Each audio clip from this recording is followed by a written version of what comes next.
ሰላም አዶት እንዴት ናችሁ? በያላችሁበት የዓለም ክፍል የዓለም ዳርቻ ብዙ ሰላም እንዲሆንላችሁ እመኛለሁኝ። በድጋሚ ተገናኝተናል። እስከ ዝግጅታችን ፍጻሜ አብራችሁ እንድትቆዩ በአክብሮት ጋብዛለሁኝ። የሰሞኑ አሳዛኝ ጉዳይ ሁላችንም የምናውቀው በጎ አድራጊ የማስተር አብነት ከበደ መታመም ነው።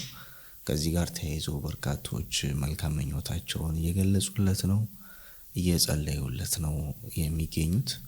ግን አንዳንድ ደግሞ ከመስመር ያፈነገጡ በእንደዚህ አይነት ሰዎች ላይ ወይም በእንደዚህ አይነት አጋጣሚ ላይ ሰው እንደዚህ አይነት ነገር ሲደርስበት መደረግ የሌለበት መሆን የሌለበትን ነገር ከሰባዊነት ባፈነገጠ መልኩ የሚያደርጉ ሰዎች በእድሜ ያነሱ ወይም ያልበሰሉ ለአዋቂ ለመባል ያልበቁ ብለን የምናስባቸው ሰዎች ሳይሆኑ የጎለመሱ የበሰሉ ብለን የምናስባቸው ሰዎች እጅግ በጣም በረከሰና አሳፋሪ በሆነ መንገድ ሲገኙ እጅግ በጣም ያሳዝናልና ዛሬ የምንመለከተው የአንድ ወንድማችንን ከሰባዊነት ያፈነገጠ ድርጊት ነው። እስከ ዝግጅታችን ፍጻሜ ድረስ አብራችሁን ቆዩ። እስቲ ቴምር ፕሮፐርቲስ እነሆ አዲስ ሳይት ሳር ቤት በ35% ቅናሽ በ100% ክፍያ ባለ 2 መኝታ 81 ካሬ 6 ሚሊዮን ብር፣ ባለ 2 መኝታ 106 ካሬ 7.9 ሚሊዮን ብር፣ ባለ 3 መኝታ 134 ካሬ 10.3 ሚሊዮን ብር፣ ባለ 3 መኝታ 152 ካሬ 11.3 ሚሊዮን ብር መግዛት ይችላሉ። በ20% ቅድመ ክፍያ በግንባታ ሂደት ለሚከፍሉ 81 ካሬ ሙሉ ክፍያ 9.3 ሚሊዮን ብር፣ ቅድመ ክፍያ 20% ወይም 1.8 ሚሊዮን ብር፣ 106 ካሬ ሙሉ ክፍያ 12.1 ሚሊዮን ብር፣ ቅድመ ክፍያ 20% 2.4 ሚሊዮን ብር፣ 139 ካሬ ሙሉ ክፍያ 15.9 ሚሊዮን ብር፣ ቅድመ ክፍያ 20% 3.1 ሚሊዮን ብር። በአዋሬ ሳይታችን በ35% ቅናሽ በ100% ክፍያ ባለ 1 መኝታ 80 ካሬ 5.7 ሚሊዮን ብር፣ ባለ 3 መኝታ 107 ካሬ 7.6 ሚሊዮን ብር፣ ባለ 3 መኝታ 139 ካሬ 9.9 ሚሊዮን ብር፣ ባለ 3 መኝታ 146 ካሬ 10.4 ሚሊዮን ብር።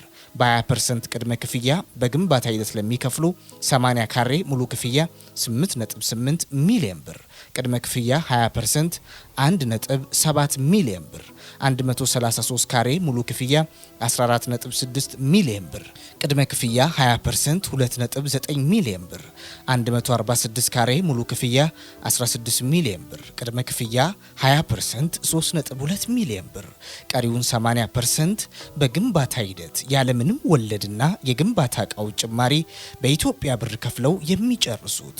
30% እና ከዚያ በላይ ለሚከፍሉ ከከፈሉት ላይ ከ15% እስከ 25% ቅናሽ አዘጋጅተናል። ለበለጠ መረጃ በስክሪኑ ላይ በምትመለከቱት የስልክ ቁጥሮቻችን ደውሉልን። ቴምር ፕሮፐርቲስ። ይሄ ለኔም ክብር ለዚህ ሚዲያ ባይመጥንም ግን እንደዚህ አይነት ከመንግስት እንደውም ሀገር ውስጥና መገኘት ቢችሉ እነዚህ ነው ከባህል ያፈነገጠ ብሎ ሊያስራቸው የሚገባውና እዚህ ቦታ እንደማይመጥን አውቃለሁ። ለዚህ ለኔም ለእናንተም ክብር እንደማይመጥን አውቃለሁኝ። ግን አይታችሁ እናንተው ፍረዱ። ማስተር አብነት የሚባለው የከምባታ ልጅ ካንሰር በሽተኛ ነው። ካንሰር በሽተኛ ነው። ማስተር አብነት የከምባታ ልጅ ካንሰር በሽተኛ ቫይረሳም ኤዲሳም ሹጣም ከጣጣ ሚስቱ ልጅ 2 መንታ ወለደች። በመድኃኒት ይበቃል። ማህይብነት የጨለማ ጉዞ ነው አውቃለሁ። ለእንደነዚህ አይነት ሰዎች መልስ በመስጠት ጊዜንም አላጠፋም። ለምን ይችን ታህል ነው የሚያስቡትና ማለት ነው። ሲቀጥል ማስተር አብነት እንግዲህ ካለህበት በሽታ ያ የምታመልከው አምላክ ይፈውስህ ያውጣ ነው ምለው። ልጆችህንም ጌታ አምላክ እግዚአብሔር ሆይ ይባርክልህ እላለው። እንደሰማችሁት ነው እንግዲህ ምንም እንኳን ለአንድ ሰው ጥላቻ ቢኖርህ ሰባዊነት ግን ካለ አንድ ሰው እጅግ በጣም አስቸጋሪ በሆነና ለመግለጽ በሚቻል ሁኔታ በሚያም በሽታ ታሟል ሲባል እንደዚህ አይነት መልስ ወይም እንደዚህ አይነት መልእክት ማስተላለፍ እንደዚህ አይነት ስሜት መግለጽ ከሰባዊነት በታች ነው ካልነው ብዙ ከሰባዊነት በታች የሆኑ ሰዎች አይተናል። ከሰውነት በታች ነው ካልነውም እንደዛው።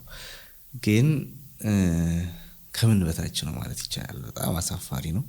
እግዚአብሔር እኔ በግሌ እግዚአብሔር የማስተራብነት እግዚአብሔር ይፍረድብሽ ነው ምለው። ሌላ እስቲ እንስማ። እኔ የዚህ ሰው ንግግር እስቲ አንድ ቪዲዮን ሰምተን እንመለስና ማለት ምን ልል ነው የፈለገው እኔ ትንሽ ስላልገባኝ ነውና የገባችሁ በኮሜንት አስረዱኛላችሁ። ታምም ያለው ጸልዩልኝ አለ ማስተር አብነት። እንዴ ለምንድነው ማለት ሁላችሁም በየእምነታችሁ ጸልዩልኝ ማለት ምን ማለት ነው? አንዱ ቢስት አንድ አይሱትም ነው? ይኸውልህ አንተም የምትጸልየው ሌሎችም የሚጸልዩ ጩኸት እንጂ ምንም አይነት ውጤት አያመጣም። በጣም በጠና ከታመምክ ብር ከሌለህ ብር ስጡኝ ነው የሚባለው። ብር ካለህ ደግሞ ሂደህ መታከም ነው ያለብህ። በሽታ በሕክምና እንጂ በጸሎት አይድንም። ውሸት ነው። ስንት ነው ፈጣሪ? አንዱ ቢስት አንዱ አይስትም ነው በየእምነታቸው የሚጸልዩልህ። ስለዚህ ከታመምክ ገንዘብ ከሌለህ ብዙ ሰው ስትረዳ ነበረ። ገንዘብ እንዲሰበሰብልህ ሁላችን የበኩላችን ጥረት እናደርጋለን። ገንዘብ ካለህ ደግሞ ውጭም አገር ውስጥም የትም ሂደህ ታከም። ጸሎት ምናምን እያልክ ግርግር አትፍጠር። እንግዲህ ቪዲዮ እንዳያችሁት ነው። ሰው በጸሎት እግዚአብሔር ሰውን አይምረውም አቶ ነው ማለት ምን ልል እንደምችል ብዙ ግልጽ አይደለም ለኔ ለራሱ። ማለት ምን ልል ፈልጎ ነው ማለት እንዴት ሰው በጸሎት አይድንም? እንዴት እግዚአብሔር ሰውን አይፈውስም? ለሐኪሞች ዕውቀት የሰጠው እግዚአብሔር አይደለ ወይ? ከእግዚአብሔር ቁጥጥር ከእግዚአብሔር ህልውና ውጪ የሆነ ነገር አለ ወይ በምድር ላይ? በእኛ ነፍስ ላይም ቢሆን ቀይ ባህር እስራኤላውያን ሲያሻግር አላየንም ወይ? በመጽሐፍ ቅዱስ ውስጥ እውር ስበራ አላየንም ወይ? ሽባ ስተረተር አላየንም ወይ? የሞተ ስነሳ አላየንም ወይ? ማለት ምንድነው ማለት አሁን ምን ለማለት ነው የተፈለገው አሁን ይሄ ነገር? ወይስ እንደው ነገሩ ከማስተራብነት ጋር ይገናኛል? ማለት እኔ ብዙ ሰዎች በሱ ጉዳይ ላይ ኔጌቲቭ ነገር ሲናገሩ ሰምቼ አላውቅም። ግን የዚህ ሰው ንግግር በጣም ነው የገረመኝ። በቃ አንደኛ በጣም የእግዚአብሔርን ህልውና በጣም እንዴት አድርጎ እንደተገነዘበው አላውቅም። ስንት እግዚአብሔር አለ ምናምን ይላል። አልገባኝም። እኔ ማለት ምን ልል ነው የፈለገው ሰውየው? እንደው እስቲ በኮሜንት አስረዱኝ እስቲ ወይ መልስ ስጡት እስቲ። በጣም የሚገርም ነው። በጣም በእውነት እዚህ ላይ አስተያየት መስጠት ራሱ በጣም ከባድ ነው። ማስተራብነት እግዚአብሔር ካንተ ጋር ይሁን፣ እግዚአብሔር ምህረቱን ይላክልህ፣ እግዚአብሔር ይፈውስህ፣ የደሆች አባት ነህ አንተ፣ እግዚአብሔር ካንተ ጋር ይሁን። ሌላ ምንም ምለው ነገር የለም። የኢትዮጵያ እናቶች ሁሉ እውነት ለመናገር ሰው በዚህ ደረጃ ሲረባረብልህ ሳይ ምን ያክል የሰው ልብ ውስጥ እንደገባ ምን ያክል ሰው ላንተ እንደሚያስብ ማሳያ ነውና ምንም አትሆንም። እግዚአብሔር ይጠብቅሃል። የዚህ ሁሉ ሰው እንባ እግዚአብሔር ጋር ይደርሳል። እግዚአብሔር ፈውሱን ይልክልሃል። አይዞ በርታ ወንድማይ።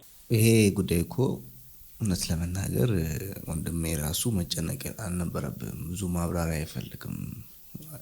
በሽታ በሕክምና እንጂ በጸሎት አይድንም ካለ ምንም ማብራሪያ አያስፈልገው።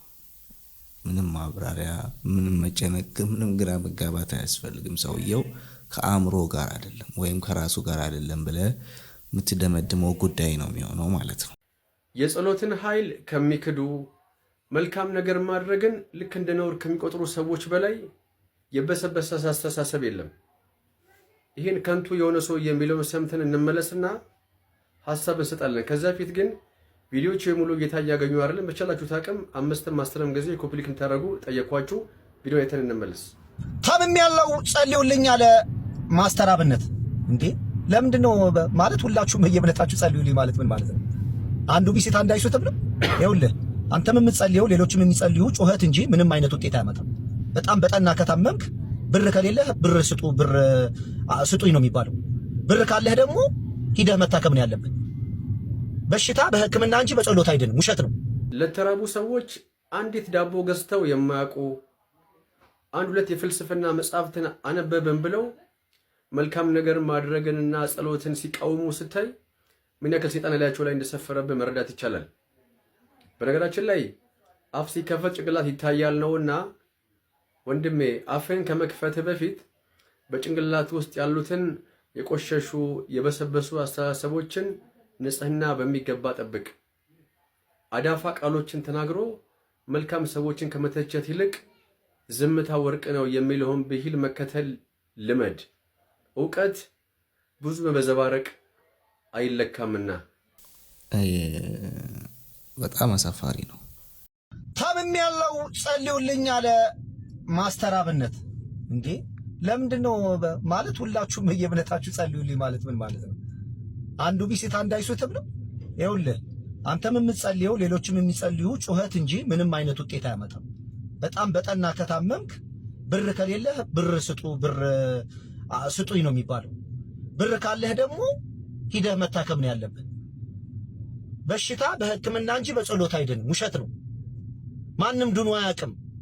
መጽሐፍ ውስጥም የተጻፈው ሆነ ነው እንጂ ማንም ያየ የሰማ የለም። ውሸት ነው። እንደዛ የሚባል ነገር የለም። በሽታ በአንድም በሌላ መንገድ ይመጣል። ስለዚህ ለዛ ደግሞ የሚሆን ሳይንስ በሽታም ምን አይነት በሽታ እንደሆነ የነገረን ሳይንስ ነው። ለዛም የሚሆን በሽታ ደግሞ የሚሆን መድኃኒት ሳይንስ አዘጋጅቷል። ስለዚህ አንድ ሰው ከታመመ ወደ ሕክምና ተቋም ነው እንጂ መሄድ አለበት። እኔ የምፈልገው ምንም እንድትጨነቁ አይደለም። የእናት አባቶች የተለያየ በየእምነታችሁ እንድትጸልዩልኝ ነው። ምን እንዴ ስንቱን የተለያየ እምነት እንዴ አንተ አንድ እምነት አይደል? መቼም እናንተ እውነት አትወዱም። ከእውነት ጋር ተጣልታችኋል። እኔ ነኝ እንግዲህ እውነት ዋጋ እየከፈልኩ ለእናንተ አስራቱኝ እናንተን ለማንቃት ጠዋት ማታ የምተጋው እንጂ እንደናንተ እኮ እየቀባጠርኩ እያስመሰልኩ ገንዘብ ማምጣት ይቻላል እኮ። ግን በወንድም በእህት በአገር ላይ ገንዘብ አይሰራም። እውነት ጋር እንግባባ፣ እውነት እንወቅ፣ በእውነት እንመላለስ፣ ለእውነት እንኑር። ዝም ብለን አንቀባጠር። አሁን ሲሆን እንድትጨነቁ ፈልጌ አይደለም። በየእምነት አባታ በየእምነታችሁ ምናምን ስንት ነው ፈጣሪ? አንዱ ቢስት አንዱ አይስትም ነው በየእምነታቸው የሚጸልዩልህ። ስለዚህ ከታመምክ ገንዘብ ከሌለህ ብዙ ሰው ስትረዳ ነበረ። ገንዘብ እንዲሰበሰብልህ ሁላችን የበኩላችን ጥረት እናደርጋለን። ገንዘብ ካለህ ደግሞ ውጭም አገር ውስጥም የትም ሂደህ ታከም። ጸሎት ምናምን እያልክ ግርግር አትፍጠር። ጸሎት ማለት ጩኸት ማለት ነው። ምንም አይነት ውጤት የማያመጣ የሚመጣ ስለሚመስላችሁ ነው እንጂ በየትኛውም ቦታ ላይ ምንም አይነት ነገር በጸሎት ምንም የሆነ ነገር የለም። የሆነ ስለሚመስለን ነው። መልካም ቀን። እንግዲህ ሰምታችሁታል። እንግዲህ ኢትዮጵያ ውስጥ ስንኖር እንደዚህ ወይ በሕክምናው ዘርፍ ሙሉ እውቀት የለንም። ከዛ ውጭ ደግሞ በፈጣሪ ዘንድ እንኳን ቢያንስ ሊኖረን ይገባል። ፈጣሪን እንኳን ማመስገን ማንችል ሰዎች ተውት። ሌላውን እውቀት ተውት። ይሄ ምድራዊን እውቀት ተውት። ከሕክምናው ዘርፍ ያለውን እውቀት ተውት። ፈጣሪ ያኖረ እንደሆነ እንኳን ማታውቅ ህብረተሰብ ነው ያለው። ይሄ ወንድማችን ታመም ያለው የኢትዮጵያ ህብረተሰብ ጸልዩልኝ፣ ሌላ ከናንተ ምንም አልሻ ነው ያለው። አግዘኝ አላለ፣ ጸልይልኝ ነው ያለ። እሱ ፈጣሪውን ይፈራል፣ ፈጣሪውን ይወዳል፣ ፈጣሪ እንደሚምረው ያውቃል። ጸልይልኝ ነው ያለ። ካዲያ ለምን በራስ ላይ ኃጢአት ታበዛለህ? እንዲህ ከኛ አይጠበቅም። ስለዚህ ለወንድም ጸልይለት፣ ካልቻልክ ዝም ቢያውቀው ኖሮ ፈጣሪ እንደ ሰው ቢሆን ኖሮ የመናገር አቅሙንም መኪና እየነዳ ነው በነገራችን ላይ እና ብቻ ለመናገር ለማውራት አስቸጋሪ የሆነ ሀሳብ ይመስላል። እንደዚህ የሚያስብም ሰው አለ እንደ ወገኖቼ። በጣም አእምሮ የሚሰራ አይ ቲንክ ከዚህ በፊት አይቼው አውቃለሁ።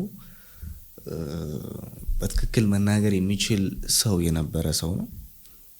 እንደዚህም ማሰብ ይቻላል፣ እንደዚህ መናገር ይቻላል። ጸሎት ጩኸት ብቻ ነው ይላል። ምንም ይመስለናል እንጂ ራሳችንን እንዋሻለን እንጂ በጸሎት እዚህ ምድር ላይ የተፈጠረ ነገር የለም ይለናል። እስቲ በጸሎት ምንም ነገር አልተፈጠረም፣ ምንም ነገር እየተፈጠረ አይደለም ማለት ለማውራት ራሱ ለመነጋገር እንደዚህ ነው እንደዚያ ነው ለማለት ራሱ ማይሆን ፖይንት ነውና ቅድም እንዳልኩት ይሁንብህ ወንድሜ። ማስተር አብነት ታመምኩኝ ጸሎት አድርጉልኝ ሲል ተሰምቷል። ማስተር አብነት እግዚአብሔር አምላክ ካንተ ጋር ይሁን። ማስተር አብነት ለብዙ ሚሊዮን ዜጎች ደርሷል። ከአቅሙና ከጉልበቱ ከኪሎ በላይ ሊሆኑ የሚችሉ ነገሮችን እያነሳ ሰዎችን እየተሸከመ ሲያስቀምጥ፣ ሲያነሳ፣ ሲያስታምም አይተነዋል። ማስተር አብነት ለብዙዎቻችን ተምሳሌትና አራያ ነው። ማስተር አብነት ግን ዛሬ ላይ በህመም ምክንያት ተጎሳቅሎ ማየትን የሚያክል የሚያሳምም ነገር የለም። እኛም ደግሞ እንደ ዜጋ ማስተር አብነትን የመሰሉ ደጋግ ሰዎች እንዲኖሩ ለብዙዎች ስንደርስ እንደነበረ በሱ በኩል ለብዙ ሚሊዮን ህዝቦች እንዳልደረስን ለአንድ ማስተር አብነት አለመድረስ ማለት ንፉግነት ነው። ማስተር አብነት የጠየቀን ጸሎት ነው፣ ዱዓ እንድናደርግ ነው፣ ወደ አምላክ እንድንማጸንለት ነው። የእናቶችን ባና ጸሎት እንደሚጠብቀው ባለሙሉ እምነትና ተስፋ አለኝ። ነገር ግን ማስተር አብነት እንደሚለው ብቻ አይደለም። ቤተሰቡን ደግሞ እኛ ልንጠብቅለት ይገባል። ቤተሰቡን ድጋፍ ልናደርግ ይገባል። ለማስተር አብነት የጤናው መመለስ ደግሞ መደረግ ያለበትን ማናቸውም የኢኮኖሚ፣ የማህበራዊ፣ ሌሎችም ጉዳዮች ላይ ልንደግፈው ይገባል ማለት ነው። ጸሎት እንድታደርጉልኝ ብቻ ነው የምፈልገው አለ። ነገር ግን በውስጡ ስንት ህመም ይዞ እንዳለ ማን ያውቃል? ስለዚህ ማስተር አብነት ንፉግ አለመሆኑን የበለጠ ያሳየበት፣ ራስ ወዳድ አለመሆኑን ያሳየበት፣ ሰዎች ከዚህ ነገር አንጻር ጥቅም አገኘ እንዳይባል የሄደበትን ርቀት ሳናመሰግን አናልፍም። ስለዚህ ሁላችንም ማስተር አብነት ሊደገፍ በሚገባበት መንገድ ልንደግፈው ይገባል ማለት ነው። ማስተር አብነት እግዚአብሔር አምላክ አንተ የደጋጎች ጸሎትና እንባ ወደ ቤት በሰላም እንደሚመልስ ተስፋ አደርጋለሁኝ። የአባቶቻችን ጸሎት፣ የገዳማውያን አበው ልመና እና ምልጃ ካንተ ጋር ይሆን እላለሁ። እመቤቴ ካጠገብ እንድትሆንና ድጋፍ ከለላ እንድትሆን በእጆቿ ዳብሳ በእርግጠኝነት ፈውሱን እንድትሰጥህ ተማመናለሁ። የትልቅ ሰው ሀሳብ ይሄንን የሚመስል ነው። በተለያዩ እምነት ውስጥ የምትገኙ ኢትዮጵያውያን ጸልዩልኝ ባለው መሰረት ማስተር አብነት በርካታ በተለያየ እምነት ያሉ ወንድሞችና እህቶች ወደፊት ለፊትም እየወጡ በጓዳቸውም እየጸለዩለት ይገኛሉ። በነገራችን ላይ ፈውስ እንዲሆንለት መዳን እንዲሆንለት እንመኛለን እኛም። እስቲ ሌላ አንድ ቪዲዮ ላሳያችሁ። በስመ አብ ወወልድ ወመንፈስ ቅዱስ አሐዱ አምላክ። ውድ ልጃችን አብነት ያንተን ሕመም ለእኔ ያድርግልኝ። በእውነት ልቤ ተሰብሯል። ሰው ለሰው ጨለማ በሆነበት ዘመን ሰዎች ቆሸሹ ሳትል፣ ሰዎች ታመዋል ሳትል፣ ሳትጸየፍ መድኃኒታችን ኢየሱስ ክርስቶስን ለብሰህ እሱን አምነህ እሱ በሽተኞቹ ሲፈውሳቸው እንደነበረው ሁሉ ሳይጸየፍ አንተም እያበላቸው እያጠጣቸው ከነሱ ጋር መከራቸውን ስትጋራ በዓይኔ አይቼ ነበር። ከቀናት ወዲህ ግን ታመምክ ስትባል ልቤ ተሰበረ። መድኃኒቴ ኢየሱስ ክርስቶስን አምነዋለሁ። ነገ ተፈውሰ ለኢትዮጵያውያን ለተቸገሩ ሰዎች እንደነ ኢዮብ እንደነ አብርሃም እንደምደርስላቸው ክርስቶስን አምነዋለሁ፣ አልጠራጠረውም። ትፈወሳለህ። ሁላችሁም እግዚአብሔር ይማረ እያላችሁ ጧትና ማታ እንድንጸልይለት በክርስቶስ ፍቅር እማጸናችኋለሁ። አብነት አርአያ ማለት ነው። ብዙ ጥሩ ጎኖችን አይተናል። እግዚአብሔር ፈጽሞ ይማረ። እንግዲህ እግዚአብሔር ምሕረቱ እንዲልክለት ፈውሱ እንዲልክለት በግሌ እመኛለሁኝ። እንደ አዶት ኢንፎም እንመኛለን። የተወደዳችሁ በያላችሁበት የዓለም ዳርቻ የዓለም ክፍል ሁሉ በጸሎት ሰዓታችሁ ማስተር አብነት ከበደን እግዚአብሔር ምሕረት እስኪያደርግለት ድረስ ፈውሱን እስኪልክለት ድረስ እንድትጸልዩለት አደራ ለማለት እንወዳለን። በያላችሁበት መልካም ጊዜ ይሁንላችሁ።